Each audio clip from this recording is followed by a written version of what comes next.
Halo teman-teman semuanya, di sini kami akan membahas tentang perkembangan sistem periodik. Sebelum kita mulai pada materi pertama, perkenalkan anggota kelompok kami yang berisikan Alisa, Dianti, Vika, Pasca, dan Rahma. Kita akan membahas yang diantaranya topik number 1 akan membahas tentang triad de Borainer, topik number 2 Dmitri Mendeleev, dan yang terakhir topik number 3 akan membahas tentang sistem periodik bentuk panjang atau yang biasa disebut sistem periodik modern. Nah, untuk topik pertama akan dibahas oleh Rahma dan Alisa. Enjoy listening to video. Yang pertama ada triad de Borainer. Pada tahun 1829, Johann Wolfgang de Borainer melihat adanya kemiripan sifat di antara beberapa unsur, lalu mengelompokkannya menurut kemiripan sifat yang ada. Ternyata tiap kelompok terdiri atas 3 unsur sehingga disebut triad.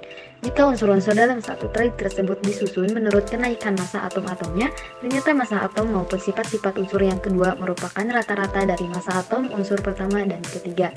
Penemuan ini memperlihatkan adanya hubungan antara massa atom dengan sifat-sifat unsur. Kelompok unsur dari triad de Borainer terbagi menjadi 3 kelompok, yaitu yang pertama ada Li, Na, dan K, yaitu litium, natrium, dan kalium. Yang kedua ada Ca, Sr, dan Ba, yaitu kalsium, strontium, dan barium.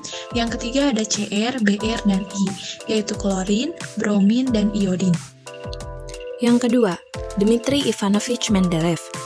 Pada tahun 1869, seorang sarjana asal Rusia bernama Dmitri Ivanovich Mendeleev, berdasarkan pengamatannya terhadap 63 unsur yang sudah dikenal ketika itu, menyimpulkan bahwa sifat-sifat unsur adalah fungsi periodik dari massa atom relatifnya dan persamaan sifat.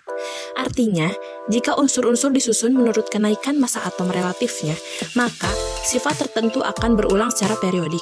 Mendeleev menempatkan unsur-unsur yang mempunyai kemiripan sifat dalam satu jalur vertikal yang disebut golongan, jalur-jalur horizontal, yaitu jalur unsur-unsur berdasarkan kenaikan massa atom relatifnya disebut periode.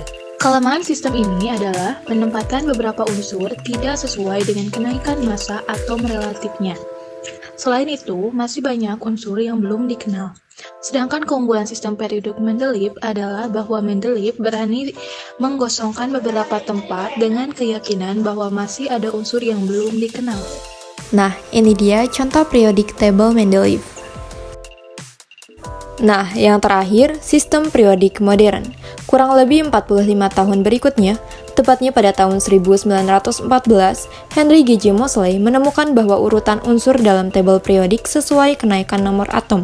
Tabel periodik modern yang disebut juga tabel periodik bentuk panjang disusun menurut kenaikan nomor atom dan kemiripan sifat. Tabel periodik modern ini dapat dikatakan sebagai penyempurnaan tabel periodik Mendeleev.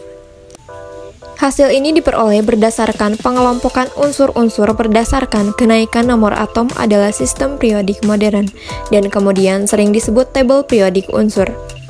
Di dalam sistem periodik modern, ditemukan keteraturan pengulangan sifat dalam periode atau baris dan kemiripan sifat dalam golongan atau kolom. Golongan adalah susunan unsur-unsur dalam SPU ke arah tegak atau vertikal yang disusun berdasarkan kemiripan sifat.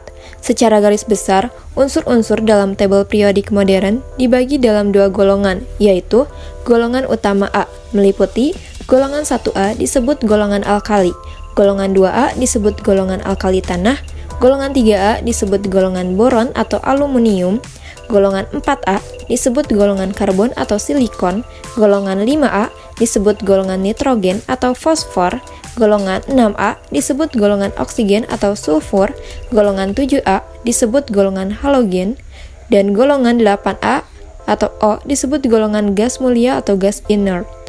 Untuk golongan transisi B meliputi golongan transisi Gol B yaitu 3B, 4B, 5B, 6B, 7B, 8B, 1B, dan 2B.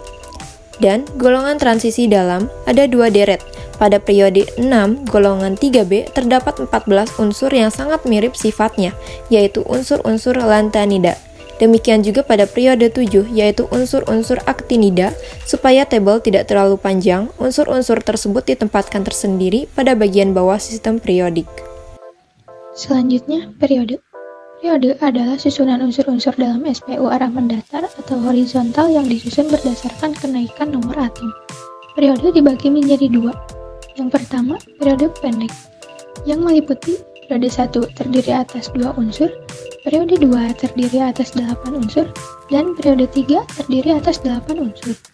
Yang kedua, periode panjang, yang meliputi periode 4 terdiri atas 18 unsur, periode 5 terdiri atas 18 unsur, dan periode 6 terdiri atas 32 unsur. Cukup sekian untuk pembahasan kami tentang perkembangan sistem periodik kali ini. Terima kasih. Bye-bye. Bye-bye. Bye-bye.